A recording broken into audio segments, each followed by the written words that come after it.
Hello. Hello, പറഞ്ഞോ. ഞാൻ ഈ ഷോ കണ്ടുകൊണ്ടിരിക്കുകയാണ് രാഹുൽ മാങ്കൂട്ടത്തെ സംബന്ധിച്ചത്. ഓക്കെ. അപ്പൊ ഇങ്ങനെ പൊതുജനങ്ങളുടെ അഭിപ്രായങ്ങളൊക്കെ ഇങ്ങനെ ചോദിക്കുന്നുണ്ട്. എനിക്ക് പറയാനുള്ളത് പറഞ്ഞാൽ കുഴപ്പമുണ്ടോ? തീർച്ചയായിട്ടും പറയാലോ. തീർച്ചയായിട്ടും പറയാം. ഞാനീ പറയണ കാര്യങ്ങള് ഇനിയിപ്പോ ഷോയിൽ കൊടുത്താലും കുഴപ്പമൊന്നുമില്ല കേട്ടോ. ഓക്കെ. അപ്പൊ രാഹുൽ മാങ്കൂട്ടത്തിനെ സംബന്ധിച്ച് പാർട്ടി കോൺഗ്രസ് പാർട്ടി എടുത്തിട്ടുള്ള നിലപാടുകളെ സംബന്ധിച്ച് അല്പം ഞാൻ സംസാരിക്കാം. ഓക്കെ. ഒന്നാമത്തെ കാര്യം, രാഹുൽ മാങ്കൂട്ടത്തിന്റെ പേരിൽ വന്നിരിക്കുന്ന 3 കേസുകളിന്മേൽ സുപ്രീം കോടതിയുടെ മുമ്പിൽ ചെന്നിട്ടുള്ള ചില മുൻ കേസുകളിന്മേൽ തന്നെ ഇത്തരം കേസുകളിന്റെ ഈ പരസ്പര സമ്മതപ്രകാരമുള്ള ബന്ധങ്ങൾ അത് നിലനിൽക്കില്ല എന്നുള്ളത് പറഞ്ഞുകൊണ്ട് വേറൊരു കേസ് തള്ളിയിട്ടുള്ളതാണ് നമ്മുടെ ബഹുമാനപ്പെട്ട സുപ്രീം കോടതി. ഓക്കെ. അത് മാത്രമല്ല, ഈ പരാതി ആരോപിക്കുന്നവർക്കൊക്കെ ഭർത്താക്കന്മാരുള്ളതുമാണ് എന്നാണ് വാർത്തകൾ വരുന്നത്. തീർച്ചയായിട്ടും. അപ്പോൾ രാഹുൽ മാങ്കൂട്ടവുമായിട്ട് വന്നിട്ടുള്ള ഈ 3 കേസുകളിന്മേലും അയാൾക്ക് കോടതികളിൽ നിന്ന് ജാമ്യം ലഭിച്ചിട്ടുമുണ്ട്. തീർച്ചയായിട്ടും. അപ്പൊ ഇദ്ദേഹത്തിന്റെ പേരില് ഒരു സിനിമാ നടി എന്ന് പറയുന്ന പ്രതിപക്ഷ നേതാവുമായിട്ട് അടുത്ത ബന്ധമുള്ള ഒരു സിനിമാ നടി ആദ്യമായിട്ട് ആരോപിച്ചു കൊണ്ടുവന്ന് മീഡിയയുടെ മുമ്പിൽ ഇട്ടുകൊടുത്ത ഒരു വിഷയവുമായി ബന്ധപ്പെട്ടാണ് ഈ 3 കേസുകൾ ഉണ്ടായിട്ടുള്ളത്. ഈ പരാതികൾ ഇങ്ങനെ വന്നപ്പോൾ ഈ സതീശൻ എന്ന് പറയുന്ന പ്രതിപക്ഷ നേതാവ് അല്ലെങ്കിൽ കോൺഗ്രസിലെ മുതിർന്ന നേതാക്കന്മാർ ഒരു നോട്ടീസ് രാഹുൽ മാങ്കൂട്ടത്തിന് കൊടുക്കുകയും അയാൾക്ക് പറയുവാനുള്ളത് കേൾക്കുകയും അയാളെ കേട്ടതിന് ശേഷം അത് കോടതിയുടെ വിധി വരുന്നത് വരെ അവർക്ക് അത് വെയിറ്റ് ചെയ്യാനുള്ള ഒരു സമയം കൊടുക്കാമായിരുന്നു. ഇങ്ങനെയൊക്കെ സംഭവങ്ങൾ ഉണ്ടാകാനായിട്ട് എന്താ കാരണം എന്നാ തോന്നുന്നേ? അല്ല, കാരണം ഞാൻ പറയാം. ഒരു കാര്യോട് ഞാൻ പറഞ്ഞോട്ടെ, ഒരു കാര്യോട് ഞാൻ സൂചിപ്പിച്ചോട്ടെ. ഞാൻ ഈ വിദേശത്തുള്ള ഒട്ടുമിക്ക വാർത്താ മാധ്യമങ്ങളും അവര് കൊടുക്കുന്ന വാർത്തകൾ കാണാറില്ല. അപ്പൊ അവിടെ നിന്നൊക്കെ പല ആൾക്കാരും നമ്മളെ വിളിക്കാറുമുണ്ട്. അവിടെയുള്ള വാർത്തകളെല്ലാം നമുക്ക് അയച്ചു തരാറുണ്ട്. ഈ ലോക ചരിത്രത്തില് ഇതുപോലെ ഒരു പീഡന വാർത്തകൾ കൊടുത്ത ഒരു വാർത്താ ചാനൽ എന്ന് പറഞ്ഞാൽ ഈ കേരളത്തിലെ ഉള്ള വാർത്താ മാധ്യമ ചാനലുള്ളൂ. വേറെ ഒരു ചാനലുകളും ഇതുപോലൊരു വാർത്ത കൊടുക്കൂല്ല, കൊടുത്ത ചരിത്രവും ഇല്ലെന്നാണ്. എന്താണ് ഈ കേരളത്തിൽ സംഭവിക്കുന്നതെന്നാണ് വിദേശത്തു നിന്നുള്ള ആൾക്കാരൊക്കെ, വിദേശ മലയാളികൾ ചോദിക്കുന്നത്. ഇതെന്താ ഇവിടെ ഈ നടക്കുന്നതെന്ന്. ഈ സമൂഹത്തിൽ എന്തെല്ലാം കാര്യങ്ങൾ പ്രതിപാദിക്കേണ്ട ആവശ്യകതയുണ്ട് ഈ ചാനലുകാർക്ക്? അല്ല, നമ്മളിപ്പോ മുഖ്യധാര മാധ്യമങ്ങളെ സംബന്ധിച്ചിടത്തോളം അവർക്ക് സർക്കാരിന്റെ പരസ്യങ്ങൾ, കോടിക്കണക്കിന് രൂപയുടെ പരസ്യങ്ങൾ കിട്ടുന്നതാണ്. ആ പരസ്യങ്ങൾ കിട്ടുന്നതനുസരിച്ച് ഒരു വൺ സൈഡിലേക്ക് മാറി നിന്ന് അവരെപ്പോഴും വാർത്തകൾ കൊടുക്കാറുള്ളൂ. ഇപ്പോൾ ഈ സോഷ്യൽ മീഡിയ രംഗത്ത് ആളുകൾ ഇത് എല്ലാ കാര്യങ്ങളും പച്ചയായി തുറന്നു പറയുമ്പോൾ അവർക്ക് നേരെയും പല വിധത്തിലുള്ള പ്രശ്നങ്ങൾ അധികാരവും നിയമങ്ങളും ഒക്കെ ദുരുപയോഗം ചെയ്തുകൊണ്ട് എടുക്കാറുണ്ട്. അപ്പൊ അങ്ങനെയും പലരും ഭീഷണികൾ അനുഭവിച്ചുകൊണ്ടാണ് ഇത്തരം വാർത്തകളൊക്കെ കൊടുത്തുകൊണ്ടിരിക്കുന്നത്. തീർച്ചയായിട്ടും. രാഹുൽ ഈശ്വറിന്റെ കാര്യം അറിയാലോ. നിസ്സാര ഒരു പേര് വെളിപ്പെടുത്തി എന്ന് പറഞ്ഞോണ്ടാ. പക്ഷെ ആ പേര് മറ്റുള്ള ചാനലുകാരും ആൾക്കാരും ഇത് നേരത്തെ തന്നെ സ്ത്രീയുടെ വോയിസ് വരെ ജനങ്ങളിലേക്ക് കൊടുത്താ. അങ്ങനെയാണെങ്കിൽ വോയിസ് എന്ന് പറഞ്ഞ 1000 പേരുടെ 1000 പേരുടെ വോയിസിന് ഒരു ഡിഫറന്റ് ഉണ്ട്. അപ്പോൾ ആ വോയിസ് അവർ പരാതി ഉന്നയിച്ചു, അല്ലെങ്കിൽ ഈ കള്ളപ്പരാതിക്കാരിയുടെ വോയിസ് ജനങ്ങൾക്ക് ആദ്യം തന്നെ വാർത്താ മാധ്യമ ചാനലാ കൊടുത്തത്. അങ്ങനെ കൊടുത്ത് ശരിക്കും തെറ്റായ രീതിയല്ലേ? അല്ല, തെറ്റായ രീതിയാണെന്ന് പറഞ്ഞു കഴിഞ്ഞാൽ ഇവിടെ മുഴുവനും ഇപ്പൊ സംഭവിച്ച് നടത്തിയിട്ടുള്ളത് മുഴുവനും തെറ്റും നിയമലംഘനങ്ങളും തന്നെയാണ്. അപ്പൊ ഞാൻ രാഹുൽ മാങ്കൂട്ടത്തിന്റെ കാര്യത്തെ സംബന്ധിച്ച് 2 വാക്ക് പറഞ്ഞ് നമുക്ക് സ്റ്റോപ്പ് ചെയ്യാം. ഞാൻ പറഞ്ഞത്, ഒന്ന്, രാഹുൽ മാങ്കൂട്ടത്തിനെ കിട്ടില്ല. അത് ഏറ്റവും വലിയൊരു തെറ്റാണ്. ഇനി രണ്ടാമത്തത്, ഈ യൂത്ത് കോൺഗ്രസിന്റെ ഈ തലപ്പത്ത് നിന്നും അല്ലെങ്കിൽ യൂത്ത് കോൺഗ്രസിന്റെ അധികാര സ്ഥാനത്ത് നിന്നും രാഹുൽ മാങ്കൂട്ടത്തിനെ പുറത്താക്കുവാൻ ഈ വി.ഡി. സതീശൻ എന്ന് പറയുന്ന പ്രതിപക്ഷ നേതാവിന് അധികാരമില്ല. അധികാരമുണ്ടോ? തീർച്ചയായിട്ടും യാതൊരു അധികാരവും ഇല്ല. അയാൾക്ക് യാതൊരു അധികാരവുമില്ല. അയാൾക്ക് രാഹുൽ മാങ്കൂട്ടത്തിനെ പുറത്താക്കുവാനായിട്ടുള്ള യാതൊരു അധികാരവുമില്ല. അധികാരം ദുരുപയോഗം ചെയ്തുകൊണ്ട് തന്നെയാണ് അയാൾ പ്രവർത്തിച്ചിട്ടുള്ളത്. ഇനി മൂന്നാമത്തത്, അങ്ങനെ സതീശൻ ചെയ്തപ്പോൾ ഈ ചങ്കാണ് ആത്മസുഹൃത്താണെന്നൊക്കെ പറഞ്ഞു നടക്കുന്ന ഈ ഷാഫിൽ പറമ്പിൽ ഫിറോസ് രാഹുൽ മാങ്കൂട്ടത്തിന്റെ ചങ്കാണെന്ന് പറഞ്ഞ നമ്മുടെ ചാണ്ടി ഉമ്മൻ, അതുപോലെ അവിൻ വർക്കി, ഇതുപോലെയുള്ള ഒരുപാട് യുവ നേതാക്കന്മാരൊക്കെ രാഹുൽ മാങ്കൂട്ടവുമായിട്ട് ഭയങ്കര ചങ്കാണെന്ന് പറഞ്ഞതാണ്.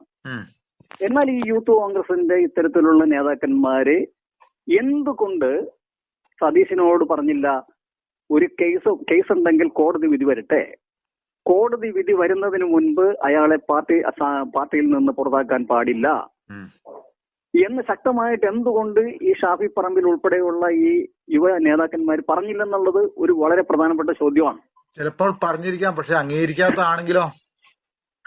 അങ്ങനെ വരില്ലല്ലോ. നമ്മൾ പറയട്ടെ, നമ്മളിപ്പോ അങ്ങയും ഞാനും വലിയ സുഹൃത്താണ്. അങ്ങയ്ക്ക് ഒരു അപകടം സംഭവിക്കുകയാണ്. ഞാൻ നോക്കിയിട്ട് തിരിഞ്ഞു പോണോ, അല്ലെങ്കിൽ ഞാൻ അതിന് വേണ്ട സംരക്ഷണം താങ്കൾക്ക് തരണോ? അങ്ങനെ രഹസ്യമായിട്ട് പറയേണ്ട കാര്യമല്ലല്ലോ. ഇത് രഹസ്യമായിട്ട് പറഞ്ഞിട്ട് സതീശൻ കേട്ടില്ലെങ്കിൽ പരസ്യമായിട്ട് പറയണ്ടേ? ചാണ്ടി ഉമ്മൻ സൂചിപ്പിച്ചായിരുന്നു. ചാണ്ടി ഉമ്മൻ വാർത്താ സമ്മേളനത്തിൽ സൂചിപ്പിച്ചായിരുന്നു, അത് ഞാൻ കേട്ടു. പക്ഷെ ഇത് പരസ്യമായിട്ട് പറയേണ്ട കാര്യമല്ലേ? ഞാൻ പറയണത്, അങ്ങയ്ക്ക് ചെയ്യേണ്ട കാര്യങ്ങൾ ആ ട്രീറ്റ്മെന്റ് ചെയ്യേണ്ട സമയത്ത് ചെയ്താലല്ലേ അങ്ങ് രക്ഷപ്പെടുള്ളൂ. അങ്ങയുടെ കുറ്റം കൊണ്ടല്ലല്ലോ അങ്ങയ്ക്ക് ആക്സിഡന്റ് ഉണ്ടായേക്കണത്. അങ്ങയുടെ പാതയിലൂടെ അങ്ങ് സഞ്ചരിച്ചുകൊണ്ടിരിക്കുമ്പോൾ ഒരു വണ്ടി വന്ന് യാദൃശ്യമായിട്ട് അങ്ങയെ തട്ടി. അത് അങ്ങയുടെ കുറ്റമല്ല, വണ്ടി ഓടിച്ചവരുടെ കുറ്റമല്ലേ? അപ്പൊ അങ്ങനെ സംഭവിക്കുമ്പോൾ ഈ യൂത്ത് കോൺഗ്രസിന്റെ നേതാക്കന്മാർ ഒന്നടങ്കം ശക്തമായിട്ട് സതീശനോട് പറഞ്ഞിരുന്നുവെങ്കിൽ ഈ പ്രശ്നം ഒന്നുകൂടെ ഉണ്ടാവുകയായിരുന്നില്ല. അതായത് ഈ യൂത്ത് കോൺഗ്രസിന്റെ കഴിവില്ലായ്മയല്ലേ അവിടെ പ്രകടമാക്കിയേ? സംശയമുണ്ടോ? ഇവർ കള്ളന്മാരെന്ന് പറഞ്ഞു കഴിഞ്ഞാൽ കൂടെ നിൽക്കുന്നവന്റെ കുതികാല് വെട്ടുന്ന സ്വഭാവം. കുതികാല് വെട്ടുന്നത് മാത്രമല്ല എനിക്ക് തോന്നുന്നു. കാരണം രാഹുൽ മാങ്കൂട്ടത്തോട് സ്വന്തം പാർട്ടിയിൽ ചേർന്നവർക്ക് വരെ, അല്ലെങ്കിൽ സ്വന്തം അണികൾക്ക് വരെ, പാർട്ടി നേതാക്കന്മാർക്ക് ഇവർക്ക് വ്യക്തമായ അസൂയയും കുശുമ്പും പുന്നായ്മയുണ്ട്. കാരണം ആ വ്യക്തിയെ വളർത്തിക്കൊണ്ട് വരാനായിട്ട് ഇവർക്ക് ആർക്കും താല്പര്യമില്ല. ആ സ്ഥാനമാനങ്ങൾ ആഗ്രഹിക്കുന്നത്. അങ്ങയുടെ ശ്രദ്ധയിലേക്ക് ഒരു കാര്യം കൂടി ഞാൻ ബോധിപ്പിക്കാം. എന്താ കാരണം എന്ന് വെച്ചാൽ, ഈ സതീശനും നമ്മുടെ മുഖ്യമന്ത്രി പിണറായി വിജയനും ഈ ചെന്നിത്തലയ്ക്കും അതുപോലെ തന്നെ തിരുവഞ്ചൂർ രാധാകൃഷ്ണൻ, അത് കെ മുരളീധരൻ, ഇതുപോലെയുള്ള ആളുകൾക്കെല്ലാം, ഷാനി ഉസ്മാൻ, ഉമാ തോമസ്, ഇങ്ങനെയൊക്കെയുള്ള ഒരു സംഘമുണ്ട്. ഇവർക്കെല്ലാം ഈ രാഹുൽ മാങ്കൂട്ടം എന്ന് പറയുന്ന ആള് നിയമസഭയിൽ വന്നാൽ സതീശന്റെ പ്ലാനിങ്ങോ ചെന്നിത്തലയുടെ പ്ലാനിങ്ങോ ഇതൊന്നും നടക്കത്തില്ല. അതവർക്ക് നന്നായിട്ട് അറിയാം. പ്ലാനിങ് മാത്രമല്ല, ഇവർ ഉദ്ദേശിക്കുന്ന ഫണ്ടിങ് നടക്കില്ല ഒരു പരിപാടി. കാരണം എന്താണെന്നറിയാമോ? 1.5 വർഷത്തെ ആ ഉപതെരഞ്ഞെടുപ്പിൽ 1.5 വർഷത്തെ MLA സ്ഥാനത്തിനുള്ളിൽ അയാൾ ആ പാലക്കാട് നിയോജക മണ്ഡലത്തിൽ ചെയ്തിട്ടുള്ള കാര്യങ്ങള് 10 കൊല്ലം ഒരു മണ്ഡലത്തിലിരുന്ന MLA ചെയ്തിട്ടില്ലെന്ന് നമ്മൾ മനസ്സിലാക്കണം. നമ്മൾ രാഷ്ട്രീയം നമ്മൾ പറയണം. അതായത് അങ്ങനെയുള്ള ഒരാൾ, ഒരു കറപ്ഷൻ ഇല്ലാത്ത ആളാണ് രാഹുൽ മാങ്കൂട്ടം. അങ്ങനെയുള്ള ഒരാൾ നിയമസഭയിൽ വന്നാൽ ഇവരുടെ ഒന്നും പരിപാടി നടക്കത്തില്ല. പ്രത്യേകിച്ച് അയാൾ ഒരു ആഭ്യന്തരമന്ത്രിയെ ആയിക്കഴിഞ്ഞാൽ, മുഖ്യമന്ത്രി വരെ ആകാൻ സാധ്യതയുള്ള മനുഷ്യനാണ് അയാള്. ഒരു ആഭ്യന്തരമന്ത്രി ആയിക്കഴിഞ്ഞാൽ ഇതൊക്കെ പ്ലാനിങ് മാറുമെന്നുള്ളത് ഇവർക്കെല്ലാം അറിയാം. ഈ സതീശനും നമ്മുടെ മുഖ്യമന്ത്രിയും ഈ മറ്റുള്ള എല്ലാ നേതാക്കന്മാരായിട്ട് ഇവരൊക്കെ പരസ്പരം ഒക്കെ ചങ്ങാതിമാരാണ്. അതിന് ഒരു പ്രധാനപ്പെട്ട ഒരു ഉദാഹരണമുണ്ട്. നമ്മുടെ ശബരിമല സ്വർണം സംബന്ധിച്ചുള്ള പ്രശ്നങ്ങൾ, ആ സ്വർണം മോഷണവുമായി ബന്ധപ്പെട്ട പ്രശ്നങ്ങളില് നമ്മളുടെ സോണിയാഗാന്ധിജിയുടെ വീട്ടിൽ ഈ സ്പോറ്റിയും ഭാര്യയും ചെന്നത്, അത് എങ്ങനെ ചെന്നു, എന്തിനു വേണ്ടി ചെന്നു, എന്താണ് അങ്ങ് അവിടെ ചെല്ലുവാനുള്ള കാരണമെന്ന് പല മാധ്യമ സുഹൃത്തുക്കളും ഈ നമ്മളുടെ നേതാക്കന്മാരോട് ചോദിച്ചപ്പോൾ, അടൂർ പ്രകാശ് ഉൾപ്പെടെയുള്ളവരോട് ചോദിച്ചപ്പോൾ ന്യായമായ ഒരു മറുപടിയും എന്ന് പറഞ്ഞ് പൊതുസമൂഹത്തിനെ ബോധ്യപ്പെടുത്താൻ അവർക്ക് സാധിച്ചിട്ടില്ല. ഉണ്ടോ? ഇല്ല. സോണിയാഗാന്ധിജിക്ക് എന്തിനാ ഇപ്പോൾ സ്വർണം? അവർക്ക് ഇതിന്റെ ആവശ്യമുണ്ടോ? ഇങ്ങനെയാണ് സംസാരിക്കുന്നത്. ഞാൻ അറിഞ്ഞിട്ടില്ല, എനിക്കറിയാൻ മേല, അപ്പുറത്താണ്, അവർക്കേ അറിയാവുള്ളൂ, അവരോട് ചോദിക്കുക, അവിടെ പോയി ചോദിക്കുക എന്നൊക്കെ പറയണേ. എങ്ങനെ, എന്തിനു വേണ്ടി ഈ പോറ്റിയും ഭാര്യയും സോണിയയുടെ വീട്ടിൽ ചെന്നു, അവരുടെ കയ്യിൽ ചരട് കെട്ടിക്കൊടുക്കുന്നു. ഈ സംഭവത്തെക്കുറിച്ച് ഒരു വ്യക്തമായ മറുപടി കൊടുക്കാൻ കോൺഗ്രസിന് ഇന്ന് സാധിച്ചിട്ടില്ല. അത് മാത്രമല്ല, കർണാടകയിലെ മുൻ മുഖ്യമന്ത്രിയായിട്ടുള്ള ആ നേതാക്കന്മാരും ഒക്കെ ആയിട്ട് പോറ്റിക്ക് നല്ല ബന്ധമുണ്ടെന്നുള്ളത് വാർത്തകളും ഫോട്ടോയും ഒക്കെ വന്ന് നമ്മൾ കണ്ടുകൊണ്ടിരിക്കുകയാണ്. അപ്പോൾ ഇതിൽ നിന്നും നമ്മൾ മനസ്സിലാക്കേണ്ടത് CPM മാത്രമല്ല, അതുപോലെ BJPയുടെ ഉന്നതരായിട്ടുള്ള നേതാക്കന്മാരും പോറ്റിയുമായിട്ട് ബന്ധപ്പെട്ട് അങ്ങനെയുള്ള ഫോട്ടോസും വാർത്തകളും നമ്മൾ കണ്ടിരിക്കുകയാണ്. അപ്പോൾ ഇത് CPM മാത്രമല്ല, കോൺഗ്രസിനും BJPക്കും ഒക്കെ ഈ സ്വർണത്തിന്റെ അയ്യപ്പ സ്വാമിയുടെ സ്വർണവുമായിട്ട് ബന്ധപ്പെട്ട് അവർക്ക് പങ്കുണ്ടെന്നുള്ളത് പൊതുസമൂഹം സംശയിച്ചാൽ കുറ്റം പറയാൻ പറ്റുമോ? ഒരിക്കലും പറ്റില്ല. ഈ സ്വർണം എവിടെ കൊണ്ടുപോയി, ആർക്ക് കൊടുത്തു, ആര് മേടിച്ചു എന്ന് ഇതുവരെ തെളിഞ്ഞിട്ടുണ്ടോ? ഇപ്പൊ വാർത്ത മുങ്ങിപ്പോയിക്കൊണ്ടിരിക്കുവല്ലേ. ഈ ആ സ്വർണം കണ്ടെടുക്കാനായിട്ട് ഇന്നുവരെ നമ്മുടെ പോലീസ് ഉദ്യോഗസ്ഥന്മാർക്ക് കഴിഞ്ഞിട്ടുണ്ടോ? വാർത്താ മാധ്യമ ചാനലുകാർക്ക് എന്ത് ഉത്സാഹമായിരുന്നു. അപ്പോൾ ഇതൊക്കെ ഇങ്ങനെ നിൽക്കുമ്പോൾ നമ്മൾ മനസ്സിലാക്കേണ്ട ഒരു കാര്യം, സത്യസന്ധനായ നമുക്ക് ഭാവി വാഗ്ദാനമാണ് നമ്മുടെ കേരളത്തിന് രാഹുൽ മാങ്കൂട്ടം. അപ്പൊ ഒന്നില്ലെങ്കിൽ അയാള് പാലക്കാട് സ്വതന്ത്രനായിട്ട് മത്സരിക്കണം. ഇപ്പോഴും അയാൾക്ക് സീറ്റ് കൊടുത്തിട്ടില്ല. അവിടെ ഒരുപാട് പേരെ പിഷാരടി ഉൾപ്പെടെയുള്ള ഒരുപാട് പേരുടെ പേരൊക്കെ പറയുന്നുണ്ട്. ഈ രാഹുൽ മാങ്കൂട്ടം അവിടെ പാലക്കാട് സ്വതന്ത്രനായിട്ട് മത്സരിക്കണം. അത് മാത്രമല്ല, അയാൾ ഒരു നല്ല കോൺഗ്രസ് പാർട്ടി ഉണ്ടാക്കണം. ഈ സിനിമ ഫീൽഡിലൊക്കെ നിൽക്കുന്നവരെ കൊണ്ടുവന്ന് നടത്തുകൊണ്ട് എന്തെങ്കിലും പ്രയോജനമുണ്ടോ? ഇവർക്ക് ഈ രാഷ്ട്രീയത്തെ കുറിച്ച് എന്തെങ്കിലും അറിയാവോ? അല്ല, ഞാൻ ചോദിക്കട്ടെ, നമ്മൾ BJP നമ്മുടെ മുൻ DIG ആയിരുന്ന ശ്രീലേഖനെ പിടിച്ച് അവിടെ ഇപ്പൊ നിർത്തുന്നുണ്ട്. വേണ്ട, നമ്മുടെ എന്ത് രാഷ്ട്രീയ പാരമ്പര്യം വേണ്ട, മുകേഷിനെ ഇവർ നിർത്തിയില്ലേ, ഇന്നസെന്റിനെ നിർത്തിയില്ലേ? ഇവരൊക്കെ നിർത്തിയിട്ട് എന്തെങ്കിലും പ്രയോജനം, എന്തെങ്കിലും കാര്യങ്ങൾ ഈ നാടിന് സംഭാവന ഇവർ ചെയ്തോ? അതുപോലെ താഴെത്തട്ടില് ഓരോ പാർട്ടികൾക്ക് വേണ്ടി താഴെത്തട്ടിൽ പ്രവർത്തിക്കുന്ന ഒരുപാട് പാവപ്പെട്ട പ്രവർത്തകരുണ്ട്. അവർക്കൊക്കെ പരിഗണന കൊടുത്ത് അവരെ കയറ്റിക്കൊണ്ടുവരേണ്ട സ്ഥാനത്ത് ഈ പേരും പ്രശസ്തിയും പണവും ഉള്ള സിനിമാ താരങ്ങളെയും മറ്റവരെയും മറിച്ചവരെയൊക്കെ വിളിച്ചു നിർത്തി ജയിപ്പിക്കുക എന്ന് പറഞ്ഞാൽ ഇതൊരുതരം പോക്കിരിത്തരവാണ് ജനങ്ങളോട് കാണിക്കുന്നത് ഈ രാഷ്ട്രീയ നേതാക്കന്മാർ. കൃത്യമായിട്ട് പറയുകയാണെങ്കിൽ ഇത് പാർട്ടിയുടെ തന്നെ PR വർക്കാ. അപ്പൊ ഇതിന് ജനങ്ങൾ മനസ്സിലാക്കേണ്ടത് ഒറ്റ കാര്യം ജനങ്ങൾക്ക് ചെയ്യാൻ പറ്റുള്ളൂ. ജനാധിപത്യ സംവിധാനത്തിൽ ജനങ്ങൾ തിരഞ്ഞെടുത്ത് വിടുന്ന ജനപ്രതിനിധികളുടെ പ്രവർത്തനങ്ങളും ഭരണവും മോശമാണെങ്കിൽ അവരെ തിരിച്ചു വിളിക്കാനുള്ള ഒരു അധികാരവും നിയമവും ഇന്ന് നമ്മുടെ ഭരണഘടനയിലില്ല. അത് മനസ്സിലാക്കിക്കൊണ്ട് അവരിങ്ങനെ തോന്നിവാസം കാണിക്കുക. 5 വർഷത്തേക്ക് ജനങ്ങൾ എടുക്കുന്ന ഒരു കോൺട്രാക്ട് മാത്രമാണ്, ഒരു കോൺട്രാക്ട് ബേസിൽ എടുക്കുന്ന മാത്രമാണ് ഒരു MP MLA എന്നൊക്കെ പറയുന്നത്, ഒരു മന്ത്രി എന്നൊക്കെ പറയുന്നത്. അവര് ജനങ്ങളുടെ മേലെ കാണിക്കുന്ന ധിക്കാരവും അവര് ജനങ്ങളുടെ മേലെ അടിച്ചേൽപ്പിക്കുന്ന ഭാരവും അവര് ജനങ്ങളോട് കാണിക്കുന്ന അതിക്രൂരമായ മാനസിക പീഡനം, ശാരീരിക പീഡനങ്ങൾ, ഇതൊക്കെ ജനങ്ങളൊന്ന് അനുഭവിച്ചുകൊണ്ടിരിക്കുക. അപ്പൊ ഒറ്റ വഴി മാത്രമേ ജനങ്ങൾക്കുള്ളൂ, ഈ നേതാക്കന്മാരെ കണ്ടുപിടിച്ച് തെരഞ്ഞുപിടിച്ച് തോൽപ്പിക്കുക, പറ്റാത്തവരെ തോൽപ്പിക്കുക, അസംബ്ലിയിൽ കാണിക്കാതിരിക്കുക. ഇത് മാത്രമേ ജനങ്ങൾക്ക് ചെയ്യാൻ പറ്റുള്ളൂ. വോട്ടിലൂടെ മാത്രമേ ജനങ്ങൾക്ക് എന്തെങ്കിലും ചെയ്യാൻ പറ്റുള്ളൂ. അല്ലാതെ അവരോട് മെക്കിട്ട് കയറാനൊന്നും ചെല്ലാൻ ജനങ്ങൾക്ക് അധികാരമില്ല. ഇവരാരും സമൂഹ നന്മയെ കരുതിയുള്ള ഒരു കാര്യങ്ങൾ ഇവർ ഏർപ്പെടുന്നില്ല. ഇപ്പം കഴിഞ്ഞ ദിവസങ്ങളിൽ ഞാൻ ഇവിടെ ഈ മീനച്ചിൽ താലൂക്കില് 110 ഏക്കർ പാറമട പൊട്ടിച്ചുകൊണ്ടിരിക്കുകയാണ്. ഒരു രാഷ്ട്രീയ പാർട്ടികളും അതിനെതിരായിട്ട്, ആ നാട് മൊത്തം ആ പാറമടയ്ക്കെതിരാണ്. ഒരു രാഷ്ട്രീയ പാർട്ടി പോലും ഈ പാറമടയ്ക്കെതിരായിട്ട് സംസാരിക്കുന്നില്ല. വീഡിയോ കണ്ടു കാണുമായിരിക്കും. ഞാൻ കണ്ടായിരുന്നു. ഞാൻ അങ്ങയുടെ വീഡിയോ എല്ലാം കാണുന്ന ആളാണ്. ഞാൻ കാണുന്നുണ്ട്. ഞാനത് പറഞ്ഞ കാരണം എന്ന് വെച്ച് കഴിഞ്ഞാൽ ഇവർക്കൊന്നും സാമൂഹ്യ പ്രതിബദ്ധത, ജനങ്ങളോട് ബാധ്യത, ഉത്തരവാദിത്വം ഒന്നും ഇവർക്കില്ല. ഇവരൊക്കെ എങ്ങനെയെങ്കിലും, ഇപ്പൊ നമ്മൾ ഒരു കാര്യം മനസ്സിലാക്കൂ, നമ്മുടെ മുഖ്യമന്ത്രിയാണ് പിണറായി വിജയൻ. അദ്ദേഹത്തിന്റെ ആദ്യകാലങ്ങളിൽ ഒരുപാട് പോലീസ് മർദ്ദനങ്ങളൊക്കെ ഏറ്റിട്ടുണ്ടെന്നാണ് പറയുന്നത്. അപ്പൊ അങ്ങനത്തെ സാഹചര്യത്തിൽ അദ്ദേഹം ഇവിടെ മുഖ്യമന്ത്രിയായിരുന്നപ്പോൾ ഈ പോലീസ് ഉദ്യോഗസ്ഥന്മാർ എന്തെല്ലാം അഴിഞ്ഞാട്ടങ്ങൾ നടത്തിയിട്ടുണ്ട്, എത്ര പേരെ തല്ലിക്കൊന്നിട്ടുണ്ട്, എത്ര പേരെ അടിച്ച് കയ്യും കാലും ഒടിച്ചിട്ടുണ്ട്, എത്ര പേരെ കള്ളക്കേസിൽ കുടുക്കിയിട്ടുണ്ട്. ഈ പരാതികൾ കിട്ടുമ്പോൾ ഈ പിണറായി വിജയൻ ചെയ്യേണ്ടത് എന്താണ്? ശരിയായ രീതിയിലുള്ള അന്വേഷണം നടത്തിയിട്ട് അവരെ ആ സ്ഥാനത്ത് നിന്ന് ഡിസ്മിസ് ചെയ്യണ്ടേ? ഒരു ഭരണാധികാരി ചെയ്യേണ്ടതെന്ന് വെച്ചാൽ, അതായത് ഒരു സ്ഥാനമാനങ്ങളിൽ ഇരുന്ന് കഴിഞ്ഞാൽ അവർ രാഷ്ട്രീയം നോക്കേണ്ട ആവശ്യമില്ല. നിയമം എല്ലാവർക്കും ഒരുപോലെ ബാധകമാണ്. അല്ല, ഇതിൽ നിന്ന് നമ്മൾ മനസ്സിലാക്കണം എന്താണെന്ന്, ഇവർ അന്ന് അനുഭവിച്ചിട്ടുള്ള പീഡനങ്ങളൊക്കെ ഇന്ന് ഇവര് മന്ത്രിയും മുഖ്യമന്ത്രിയും ഒക്കെ ആയി കഴിയുമ്പോൾ ആ സുഖ സൗകര്യങ്ങളിൽ ഇവരത് മറന്നു പോവുകയാണ്.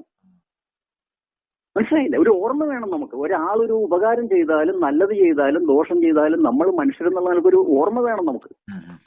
ജനങ്ങളാണ് ഇവരെ നിലനിർത്തിയിരിക്കുന്നത്, ജനങ്ങളാണ് ഈ സുഖ സൗകര്യങ്ങളെല്ലാം ഇവർക്ക് കൊടുത്തിരിക്കുന്നത്. ആ സുഖ സൗകര്യങ്ങൾ അനുഭവിച്ചുകൊണ്ട് അവർ രാജാക്കന്മാരെ പോലെ വാണുകൊണ്ടിരിക്കുകയാണ്. അപ്പോൾ ജനങ്ങളോടുള്ള പ്രതിബദ്ധതയും കടപ്പാടുകളും അവർ മറന്നുപോകുന്നു ആ സുഖത്തിൽ. അപ്പൊ ഇതിന് ഒരു മാറ്റം വരണമെങ്കിൽ ജനങ്ങൾ തന്നെ തീരുമാനിക്കണമെന്നുള്ളതാണ് എനിക്ക് പറയാനുള്ളത്. അപ്പൊ രാഹുൽ മാങ്കൂട്ടത്തിന്റെ കാര്യത്തിൽ ഇത്രയേ ഉള്ളൂ. ഈ യൂത്ത് കോൺഗ്രസിന്റെ നേതാക്കന്മാരെയും വിശ്വസിക്കാൻ കൊള്ളൂല, ഈ കോൺഗ്രസിന്റെ ആൾക്കാരെയും വിശ്വസിക്കാൻ. അയാൾ സ്വന്തമായിട്ട് ഒരു നല്ല കോൺഗ്രസ്സുകാരനാണെന്ന് അയാൾ പറഞ്ഞിട്ടുണ്ട്. അയാൾ വേറെ ഒരു പാർട്ടിയിലേക്കും പോകൂല. അയാൾ അങ്ങനത്തെ ഒരു മനുഷ്യനാണ്. അത് ഏതോ ഒരു പ്രമുഖ ചാനലിൽ കൊടുത്ത ഇന്റർവ്യൂവിൽ നമ്മൾ കണ്ടതാണ്. എന്നെ പാർട്ടി കേട്ടില്ല. അയാൾ വേദനാജനകമായിട്ടാണ് പറയണത്.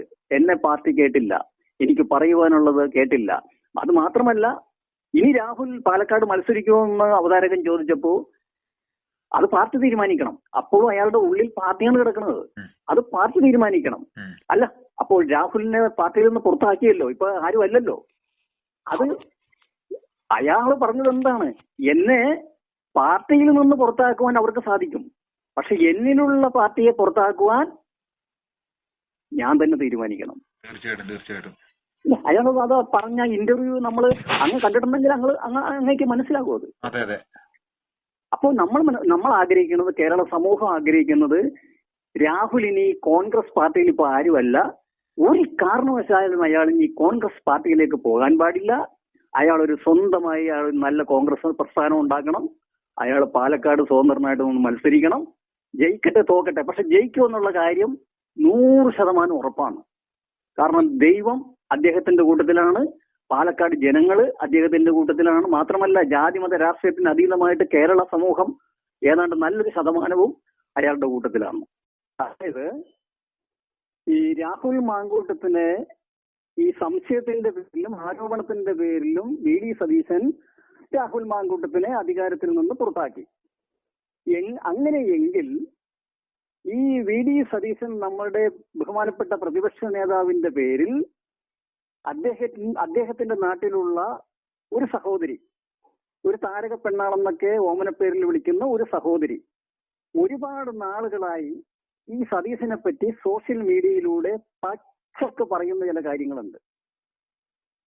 അവർ ഈ നമ്മുടെ ബഹുമാനപ്പെട്ട പ്രതിപക്ഷ നേതാവിന്റെ പേരിൽ അവർ സോഷ്യൽ മീഡിയയിലൂടെ അവർക്കുണ്ടായിട്ടുള്ള അനുഭവങ്ങൾ, അവരുടെ ഭർത്താവിനുണ്ടായിട്ടുള്ള അനുഭവങ്ങൾ, ആ അനുഭവങ്ങളെ കുറിച്ച് പച്ചയ്ക്ക് പറയുന്ന കാര്യങ്ങളുണ്ട്. പച്ചത്തെറിയാണ് പറയുന്നത് അവര്. എന്തുകൊണ്ട് ഈ കോൺഗ്രസ് നേതാക്കന്മാരായിട്ടുള്ള മൂപ്പന്മാര് ഈ സതീശനോട് ചോദിച്ചിട്ടില്ല? പ്രതിപക്ഷ നേതാവേ, ഒരു സ്ത്രീ ഇങ്ങനെ വന്ന് പച്ചക്ക് തെറി പറയുന്നുണ്ടല്ലോ, അങ്ങയെ എന്താണ് ഇതിന്റെ കാരണം, എന്തുകൊണ്ടാണ് അവരങ്ങ് പറയുന്നതെന്ന് ഇന്ന് വരെ നമ്മുടെ കോൺഗ്രസിലെ ഏതെങ്കിലും നേതാക്കന്മാര് സതീശനോട് ചോദിച്ചിട്ടുണ്ടോ? അപ്പോ അങ്ങനത്തെ സാഹചര്യത്തിൽ ഈ സതീശനെ ആ സ്ഥാനത്ത് നിന്ന് മാറ്റി നിർത്തേണ്ടേ ഈ കോൺഗ്രസുകാർക്ക്? ഇങ്ങനൊരു പരാതി വന്ന സ്ഥിതിക്ക് സതീശൻ അതിന് ഉത്തരം പറയണം. അതിനുശേഷമാണ് ആ സതീശന്റെ സ്ഥാനം മുന്നോട്ട് കൊണ്ടുപോകാനായിട്ട് പാർട്ടിക്കാർ സമ്മതിക്കാവുള്ളൂ. അതാണ് ചെയ്യേണ്ടത്.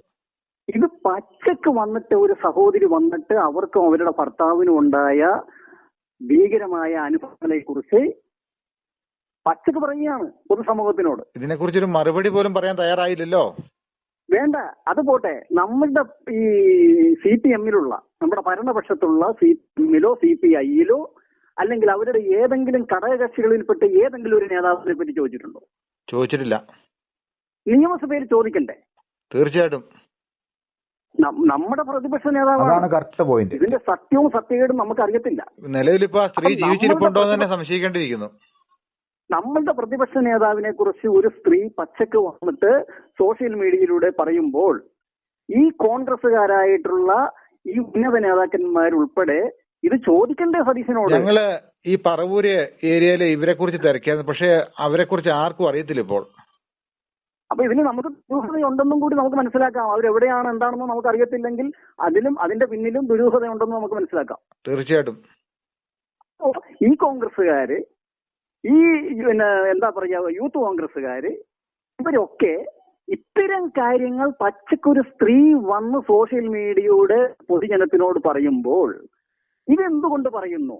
പ്രതിപക്ഷ നേതാവ് ഇതിന് മറുപടി പറയണം. അങ്ങനെയുള്ള ഒരു പ്രതിപക്ഷ നേതാവിന് ഒരു തെളിവുമില്ലാത്ത സത്യസന്ധനായ ഒരു രാഹുൽ മാങ്കൂട്ടത്തിന്റെ പേരിൽ എന്ത് നടപടിയെടുക്കാൻ അധികാരമുണ്ട് അയാൾക്ക്? നമ്മുടെ ഈ വോട്ട് കൊടുക്കുന്ന ജനങ്ങളൊക്കെ മണ്ടന്മാരാണോ കേരളത്തില്? ഇവര് രാഷ്ട്രീയ പാർട്ടികളെല്ലാം മണ്ടന്മാരാക്കുമല്ലേ? കൃഷിക്കാരെയൊക്കെ തകർത്ത് തരിപ്പണമാക്കിയിട്ടാക്കുക. കൃഷി മേഖലകളെല്ലാം സ്തംഭിച്ചു. അതുപോലെ തന്നെ വിദ്യാഭ്യാസ മേഖലകൾ സ്തംഭിച്ചു. പൊതുഗതാഗത വകുപ്പ് സ്തംഭിച്ചു. മൊത്തത്തിൽ ഇവിടെ സ്തംഭിച്ചിരിക്കുകയാണ്, തകർന്ന് തരിപ്പണമായിരിക്കുകയാണ്. നമ്മുടെ കേരളത്തിലുള്ള യുവതി യുവാക്കളൊക്കെ അന്യ രാജ്യങ്ങളിലേക്ക് ചേക്കേറിക്കൊണ്ടിരിക്കുന്നു. ഇവിടെ ആരുമില്ല. ഇവിടെ നമ്മൾക്ക് എന്ത് വരുമാനം? ഈ ലോട്ടറിയിൽ നിന്നും ഈ മദ്യത്തിൽ നിന്നുമുള്ള വരുമാനവും കടമെടുത്തും ഉള്ള പരിപാടി അല്ലാതെ എന്താണ് നമ്മൾക്കുള്ള വരുമാനം? ചേട്ടാ, ഇതിന്റെ അകത്ത് വേറെ ഒരു നഗ്ന സത്യം എന്ന് പറഞ്ഞാൽ പ്രായമുള്ള കാരണവന്മാരെ തെരുവിലേക്ക് ഇറക്കി വിട്ടാക്കുവാണ് ഭിക്ഷ യാചിക്കുന്നതിന് തുല്യമായിട്ട് ലോട്ടറി വിൽക്കാനായിട്ട്. ഇവർക്ക് നാണം ഉണ്ടോന്നാ ചോദിക്കുന്നത്. ഈ 10-80 വയസ്സുള്ളവരൊക്കെയാണ്. ഇവർക്ക് എന്ന് ഉദ്ദേശിച്ചത് ഈ രാഷ്ട്രീയ പാർട്ടികളുടെ കാര്യമാണ് പറയുന്നത് കേട്ടോ, അല്ലാതെ ഈ ലോട്ടറി വിൽപ്പനയ്ക്ക് ഇറങ്ങിയവരെ സംബന്ധിച്ചല്ല. അവരെ കാണുന്നത് നമുക്ക് ദയനീയത തന്നെയാണ്. എന്ത് നീചമായ പ്രവൃത്തികളാണ് ഇവർ കാണിക്കുന്നത്? എന്തെങ്കിലും ഒരു അന്തസ്സുണ്ടോ ഇവർക്ക്? ഇവർക്ക് ഉളുപ്പുണ്ടോ? ഒരു നാണവും ഇല്ല. നമ്മളെപ്പോഴും അവര് നമ്മുടെ അടുത്തൊരു ടിക്കറ്റുമായിട്ട് വരുമ്പോൾ നമ്മളൊരു ചായ കുടിച്ചില്ലെങ്കിലും അവരോടൊരു ടിക്കറ്റ് നമ്മൾ മേടിക്കണം എന്താണെന്നറിയാം. അവർ ഈ പൊരു വെയിലത്ത് അങ്ങോട്ടും ഇങ്ങോട്ടും ഈ ടിക്കറ്റുമായിട്ട് നടക്കണ കാണുമ്പോൾ നമുക്ക് വിഷമമുണ്ട്. നമ്മൾ പ്രൈസ് പോലും നോക്കാറില്ല. അതിന് വല്ലതും അടിച്ചോന്ന് വരെ നോക്കാറില്ല. നോക്കാൻ നമുക്ക് മനസ്സ് അനുവദിക്കുന്നില്ല. നമ്മള് ഒരു ചായ അവർ കുടിച്ചോട്ടെ, അതുങ്ങൾക്ക് വേറെ രക്ഷയില്ലാഞ്ഞിട്ടാണ് ഇങ്ങനെ കണക്കാക്കിയാണ് നമ്മൾ ഒരു ടിക്കറ്റ് മേടിക്കുന്നത്. നമ്മുടെ കയ്യിലും പൈസ സാമ്പത്തികം ഉണ്ടായിട്ടല്ല. അപ്പൊ നമ്മളിത് പറയണം എന്താന്ന് വെച്ചാൽ അതിന്റെ അർത്ഥം ഇവരെ വെച്ച് വരോടെ ഇവര് മുതലാക്കുവാണ് ഈ രാഷ്ട്രീയ പാർട്ടിക്കാര്. ഇവരെ വെച്ച് വരോടെ മുതലാക്കുവാണ്. ഒരു കോട്ടും അടുപ്പിച്ച് ഇവരെ ഫീൽഡ് വിട്ടാക്കുവാണ്. എത്ര പേര് ഈ ലോട്ടറി വിറ്റിട്ട് ഈ വെയിൽ കൊണ്ട് ഈ റോഡരിയിൽ തന്നെ അല്ലെങ്കിൽ ഈ പൊരി വെയിലത്ത് മരിച്ചു വീണിട്ടുണ്ടെന്ന് കണക്കെടുത്തു കഴിഞ്ഞാൽ ചിലപ്പോൾ കേരളം ഞെട്ടിപ്പോവും. ഞാൻ പറയണത് ഈ 20 കോടിയും ഈ 10 കോടി 20 കോടിയൊക്കെ അടിക്കുന്ന ആളുകൾ ചെയ്യേണ്ട ഒരു കാര്യം, ഇങ്ങനെയൊക്കെ വഴിയോരത്തും റോട്ടിലും അങ്ങോട്ടും ഇങ്ങോട്ടും ഒക്കെ തേരാപ്പാല നടന്ന് ലോട്ടറി വിൽക്കുന്ന പാവപ്പെട്ട ഏജന്റും ആ വിൽപ്പനക്കാർക്കൊക്കെ എന്തെങ്കിലുമൊക്കെ അവരെ വിളിച്ച് സഹായങ്ങൾ കൊടുക്കണമെന്നാണ് ഈ കോടികൾ അടിച്ചു കിട്ടുന്നവരോട് എനിക്ക് പറയാനുള്ളത്. എന്തെങ്കിലുമൊക്കെ സഹായങ്ങൾ അവർക്ക് മൊത്തമായിട്ട് അവരെ വിളിച്ചിട്ട് ലോട്ടറി കിട്ടിക്കഴിഞ്ഞാൽ പിന്നെ ടാക്സും അതിനോടനുബന്ധിച്ചുള്ള രേഖകളും കാര്യങ്ങളെല്ലാം സബ്മിറ്റ് ചെയ്ത് അവസാനം ആ കിട്ടിയതിന്റെ ഇരട്ടി, ചിലപ്പോ അവന്റെ ജീവൻ തന്നെ അവരെടുക്കും. ആ ഒരു അവസ്ഥയിലേക്കാണ്. ഈ ലോട്ടറി അടിച്ചവരാരും ഗതി പിടിക്കില്ല. കാരണം ഇതിന്റെ കണക്ക് എല്ലാ വർഷാവർഷങ്ങളിൽ ഇങ്ങനെ ഇൻകം ടാക്സിനെ ബോധിപ്പിച്ചുകൊണ്ടിരിക്കണം. അല്ല, അതവര് വസൂലാക്കാവുന്ന രീതിയിലൊക്കെ അവർ വസൂലാക്കി എടുക്കുമല്ലോ. പിന്നെ അത് മാത്രമല്ലെന്ന് നമുക്ക് വേറെ ഉണ്ട്. ജീവിതകാലം മുഴുവൻ ഈ വോട്ട് കുത്തി ഈ അധികാരവും സുഖവും കൊടുക്കുന്ന ഈ ജനങ്ങൾക്ക് പ്രതിമാസം ഒരു 5000 രൂപ വെച്ച് വാർദ്ധക്യ പെൻഷൻ കൊടുക്കൂ. തീർച്ചയായിട്ടും 60 വയസ്സ് കഴിഞ്ഞിട്ടുള്ള എല്ലാവർക്കും പ്രതിമാസം ഒരു 5000 രൂപ വെച്ച് കൊടുക്കൂ. നമ്മുടെ അയൽ സംസ്ഥാനമായ ഈ തമിഴ്നാട്ടിലേക്ക് എത്ര സുന്ദരമായിട്ടാണ് അവിടെ മൊത്തം പൊരി വെയിലാണ്. എന്നിട്ട് ഇവരുടെ എത്ര സന്തോഷമായിട്ടാണ് അവിടെ. ഗൾഫിന് തുല്യമായി പോയി തമിഴ്നാട്. എന്താ നല്ലൊരു ഭരണാധികാരി അവർക്കുള്ള കാരണം. അതെ, പണ്ട് കാലത്തൊക്കെ തമിഴന്മാര് നമ്മുടെ കേരളത്തിൽ ഇഷ്ടം പോലെ ഉണ്ടായിരുന്നു. ഇപ്പൊ ഒരെണ്ണത്തിന് കാണാനുണ്ട്. കാരണം അവിടുത്തെ സിസ്റ്റം വളരെ കണ്ടീഷനാക്കിയവര് എല്ലാ വീട്ടുകാർക്കും സ്വയം തൊഴിൽ അവര് നേടിക്കൊടുത്തു. അതാണ് അവർ ചെയ്ത ഏറ്റവും വലിയ പുണ്യകാര്യം. നമ്മുടെ കേരളത്തിന്റെ അവസ്ഥ വളരെ ദയനീയമാണ്. നമ്മൾ പറയണത് ഈ വികസനം എന്ന് പറയണത് പാലം വരുന്നത് കൊണ്ടോ എയർപോർട്ട് ഗ്രൗണ്ട് വരുന്നത് കൊണ്ടോ കളിസ്ഥലങ്ങൾ വരുന്നത് കൊണ്ടോ ഇതൊക്കെ വേണ്ടെന്നല്ല. പക്ഷെ വികസനം സാധാരണ പാവപ്പെട്ട ജനങ്ങളുടെ കയ്യിൽ സാമ്പത്തികം വരണം. ദാരിദ്ര്യവും പട്ടിണിയും ഇല്ലാത്തൊരു സാഹചര്യം ഉണ്ടാകണം. ചേട്ടാ, ഇവിടെ ചെയ്യുന്നത് എന്നാന്ന് വെച്ച് കഴിഞ്ഞാൽ വലിയ വലിയ പാറകൾ എവിടെയുണ്ടെന്ന് കണ്ടുപിടിക്കും ഇവര്. ഈ രാഷ്ട്രീയ പാർട്ടികളെല്ലാം അവിടെ പോയി ഇൻവെസ്റ്റ് ചെയ്യും. പറയുന്ന വിലക്ക് മേടിക്കുക, എന്നിട്ട് പൊട്ടിച്ച് നാട് മൊത്തം നശിപ്പിക്കുക. അതുപോലെ തന്നെ പല രാജ്യങ്ങളിൽ നിന്നും പുറന്തള്ളിയ ഫ്ലൈവുഡ് ഫാക്ടറികൾ പല നാട്ടുകാരും ഉപേക്ഷിച്ച് ലൈസൻസ് പോലും പുതുക്കി കൊടുക്കാതെ പെരുമ്പാവൂർ പോലെ ഉള്ള സ്ഥലങ്ങളിലൊക്കെ പ്രവർത്തിച്ചിട്ടുണ്ടെന്ന ഫ്ലൈവുഡ് ഫാക്ടറികളൊക്കെ ഇപ്പൊ ഈ കോട്ടയം ജില്ലയിലെ മീനച്ചിൽ താലൂക്കിൽ പ്രവർത്തിക്കുകയാണ്. എല്ലാ പ്രവർത്തന അനുമതിയാണ് ഇവർ കൊടുത്തിരിക്കുന്നത്. ആ നാട് മൊത്തം നശിക്കുക.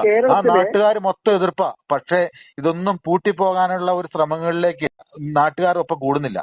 ഹലോ, അവരെയൊക്കെ കൊണ്ട് കൃഷി ചെയ്യിപ്പിക്കുവാനും അവർക്ക് ആവശ്യമായ സ്റ്റൈഫൻഡും ശമ്പളമൊക്കെ കൊടുത്ത് അവരെയൊക്കെ കൃഷിയിലേക്ക് കൊണ്ടുവരുവാനും വേണ്ട സൗകര്യങ്ങൾ ചെയ്തു കൊടുക്കുവാനായിട്ടുള്ള സാഹചര്യങ്ങൾ നമ്മൾ കാർഷികപരമായിട്ട് മുൻപന്തിയിൽ വരാനുള്ള സാഹചര്യങ്ങൾ നമ്മുടെ ഗവൺമെന്റ് ഉണ്ടാക്കണം. തീർച്ചയായിട്ടും. അപ്പൊ ഒരുപാട് കാര്യങ്ങളുണ്ട് പറയാൻ. അപ്പൊ ഞാൻ ഇതും കൂടി വിട്ടുപോയതൊന്ന് സൂചിപ്പിച്ചെന്നേ ഉള്ളൂ. ഓക്കെ. അപ്പൊ അതുപോലെ ഇടയ്ക്കൊക്കെ ഇങ്ങനെയുള്ള വോയിസ് വിടുക ചാനലിലേക്ക്. വിളിച്ചതിന് ഒത്തിരി സന്തോഷം. Thank you.